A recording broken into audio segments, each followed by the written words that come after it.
137 meters long, 50,000 tons, designed to survive 30-meter waves, and it was built over 4,000 years ago. No power tools, no steel, no cranes. Just one man, his family, and a blueprint from God. For centuries, skeptics laughed at Noah's Ark, a children's fairy tale, a Sunday school cartoon. Impossible. But then Korean naval engineers decided to test the biblical dimensions.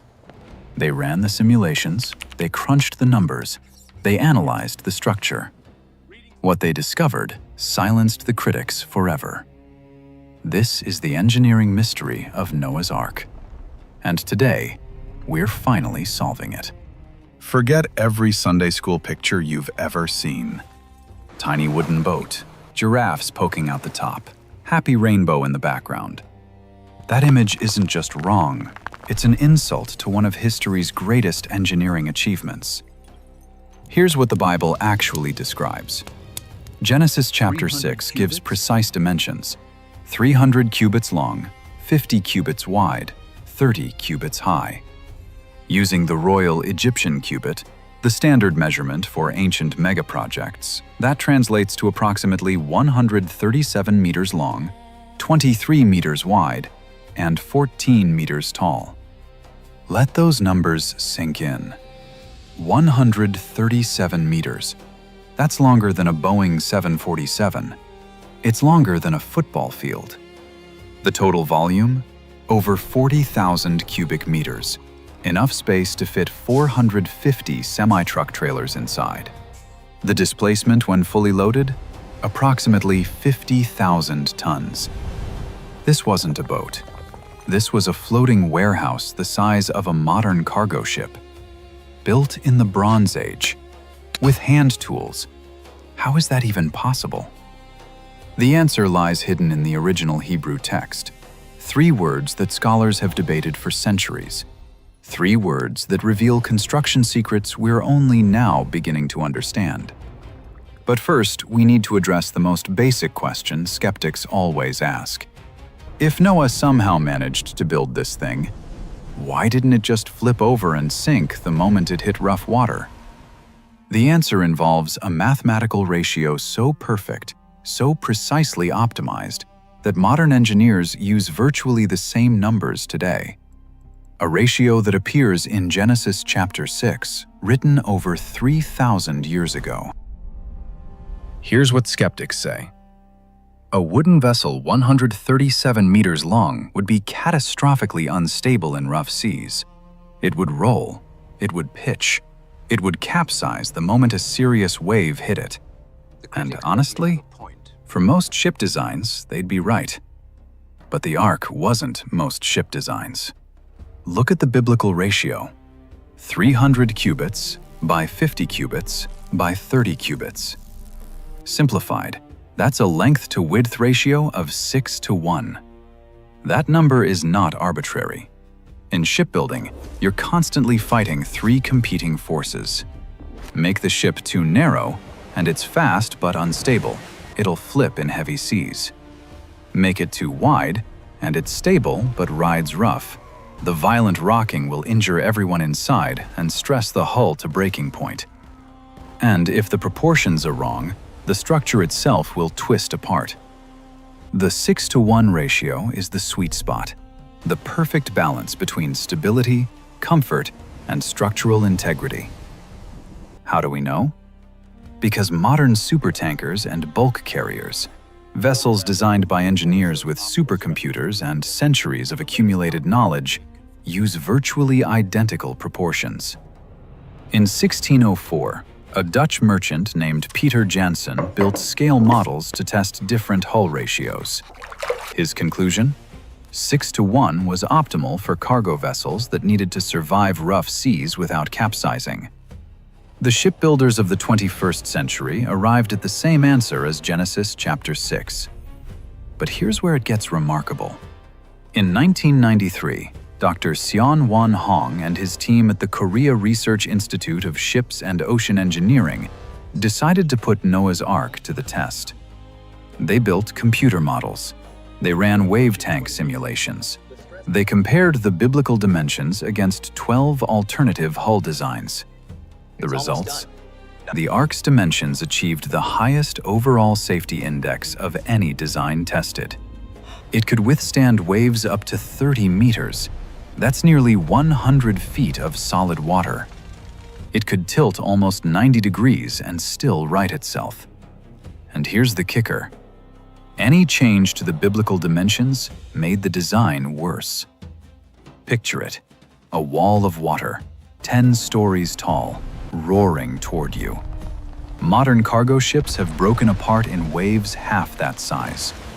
But the Ark, it rises up, it rides over, it settles back down. Not because of luck, because of mathematics. But perfect ratios don't float by themselves. You need materials. And here's where we encounter the most mysterious term in the entire construction account. Genesis 6:14. Make yourself an ark of gopher wood. Simple enough, except for one problem. The word gopher appears nowhere else in the entire Bible, not once. Scholars call this a hapax legomenon, a one-time word with no parallel to help us understand its meaning. For 3,000 years, translators have guessed. But recent research suggests they've been asking the wrong question entirely. There are three major theories. Theory 1. Cypress wood. The Hebrew gopher sounds similar to kupar, an ancient word for cypress. And cypress makes sense. It's naturally rot-resistant, filled with protective oils, and it's the wood Phoenician shipbuilders prized above all others. Alexander the Great built his fleet from cypress. Theory 2. It's not a type of tree at all. The Septuagint, the ancient Greek translation from the 3rd century BC, renders it as squared wood. The Latin Vulgate says smoothed timber. Under this interpretation, gopher describes a process, not a species. Squared beams, planed surfaces, precision-cut lumber designed for tight-fitting joints. Theory 3. The most intriguing possibility. What if gopher refers to laminated wood? Multiple thin layers bonded together, essentially ancient plywood. This would eliminate natural weaknesses like knots and irregular grain, creating beams stronger and more uniform than any solid timber could provide. What if the Bible isn't naming a tree, but describing a technology? Now add the second instruction from Genesis 6:14. Cover it inside and outside with pitch. This is crucial. The Hebrew word here is kopher, bitumen, natural tar. We know from archaeology that bitumen was abundant in the ancient Near East. Genesis 14 mentions tar pits in the region. The material was readily available. But notice, inside and outside. The wood wasn't just waterproofed, it was sandwiched in tar. This creates something remarkable, a composite material. Wood provides structure. Tar provides waterproofing and protection against shipworms, those wood-eating parasites that have destroyed countless vessels throughout history. This wasn't just a wooden boat with some caulking. This was a sealed survival pod, a 137-meter cocoon wrapped in waterproof armor. But skeptics still had one card left to play. They pointed to a ship called the Wyoming, the longest wooden schooner ever built. And despite all our modern knowledge, it leaked. Constantly. And eventually, it sank. The USS Wyoming, launched in 1909, the longest wooden schooner in modern history, at about 100 meters. It was a disaster. The problem? Something called hogging and sagging. When a ship crests a wave, the middle is supported, but the ends hang free. The hull bends upward. When it straddles two waves, the opposite happens. The middle droops. Back and forth. Constant flexing. Joints loosen. Seams open. Water pours in. The Wyoming required constant pumping to stay afloat. In 1924, it sank with all hands. So here's the skeptic's challenge. If a 100-meter wooden ship couldn't stay watertight in the 20th century with all our modern knowledge, how could a 137-meter wooden ship survive in the Bronze Age? The answer lies in what the Ark was not. The Wyoming was a schooner, built for speed, with a sleek V-shaped hull and 6 massive masts. Those masts acted like lever arms. Every gust of wind translated into twisting force on the hull. The elegant shape that made it fast also made it vulnerable. The Ark was nothing like that. No masts, no sails. It didn't need to go anywhere, just float and survive. The hull was essentially a box, a giant rectangular barge. And that boxy shape, which looks primitive, is actually structurally superior. A rectangular cross-section has a much higher moment of inertia than a V-shape. In plain terms, it resists bending far more effectively. Add 3 internal decks running the full length, like floors in a building, and you've created what engineers call a box girder. The same structural principle used in modern bridges. But the real secret lies in how the planks were joined. Modern wooden ships in the 18th and 19th centuries used frame-first construction. Build a skeleton, then nail planks to it. The problem? Nails loosen, holes enlarge, joints fail. Ancient Mediterranean shipbuilders used something far more sophisticated: mortise and tenon joinery. They carved slots into the edges of each plank, inserted wooden tongues to connect plank to plank, then drove wooden pegs through the joint to lock everything together. The result? Planks joined edge to edge across the entire hull. A shell construction where the skin itself bears the load. And here's the beautiful part. Wood swells when wet. The wetter those joints got, the tighter they became. The sea's assault actually strengthened the structure. Hear the rhythm. Mallet on chisel, chisel on wood.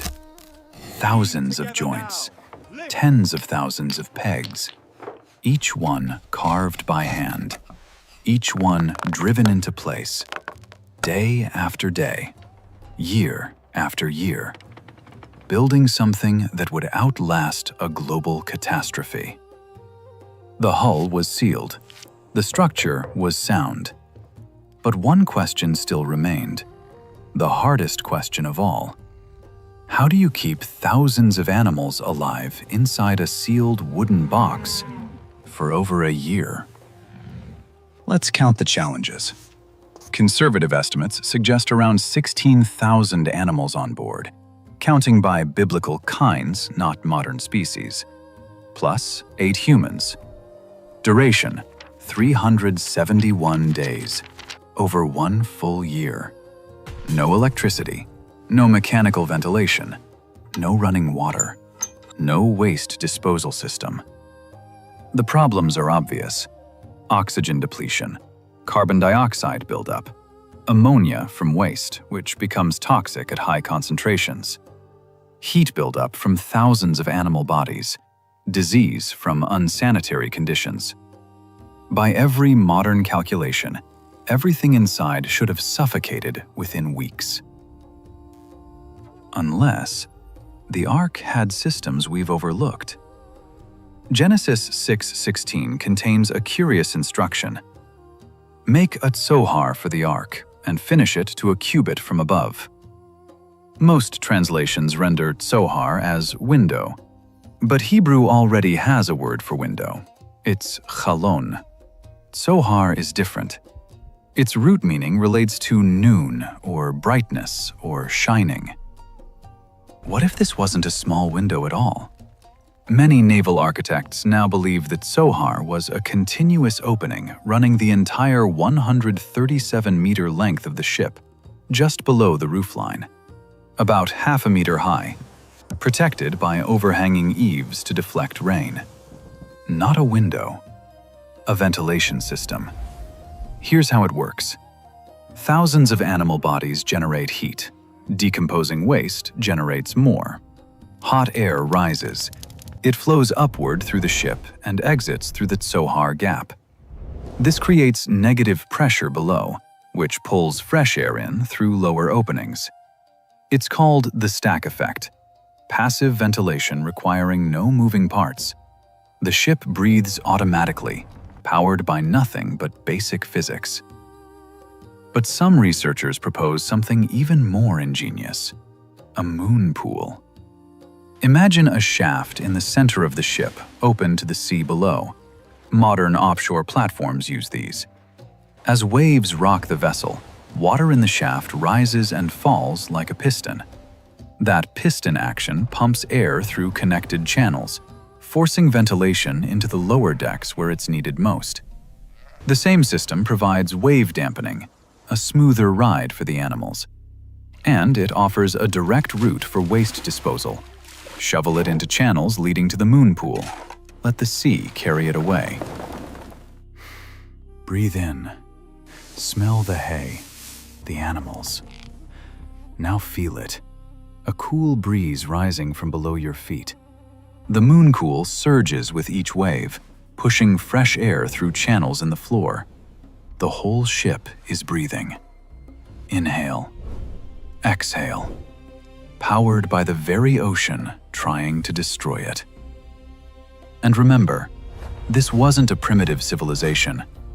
Genesis 4:22 tells us that Tubal-Cain, who lived before Noah, forged all kinds of tools out of bronze and iron. Advanced metallurgy, sophisticated tools, accumulated knowledge. Noah wasn't building with sticks and stones. He inherited millennia of technology. Decades of construction, the mockery of neighbors. A boat! Miles from any water, for a flood that will never come. The man has lost his mind. The doubt, the exhaustion, the endless labor. And then, the last peg was driven, the last coat of pitch applied. Noah stood before something the world had never seen. A floating fortress. 137 meters of wood and tar and impossible faith. Ready. Then Genesis 7:11 happened. The fountains of the great deep burst forth, and the windows of heaven were opened. This wasn't just rain, subterranean water exploding upward. Tsunamis, earthquakes, complete geological upheaval. The waves rose, 10 meters, 20 meters, 30 meters, walls of water that would capsize modern destroyers, waves that would snap a cruise ship in half. But inside that pitch-black hull, surrounded by the roar of a dying world, 8 people and thousands of animals rode out the storm. The hull held, the joints tightened, the ventilation flowed. The structure that skeptics said was impossible didn't just survive, it thrived. Not because Noah was lucky, not because the story is exaggerated, because the engineering was perfect. And 4,300 years later, when Korean engineers ran their simulations, when they analyzed the ratios, tested the structures, modeled the waves, they found exactly what Genesis told us all along. A design so sophisticated, so precisely optimized, that modern naval architecture had nothing to add. Every dimension, every ratio, every specification, already perfect. What skeptics called impossible, science now calls a masterpiece. What critics dismissed as myth, engineers now study as a model. The blueprint wasn't human. The builder was. Noah's Ark was not just a boat. It was a covenant made physical, a promise you could touch. God provided the blueprint. Noah provided the obedience. And together, they achieved what neither could alone. That's not just ancient history. That's a pattern. For every impossible task you'll ever face. Divine design, human dedication, unstoppable results. Which engineering detail surprised you most? The perfect ratio? The moon pool? The ancient joinery that outperformed modern methods? Drop it in the comments. I read every one. And next time, we're going inside Solomon's temple. What engineers discovered there is even more shocking.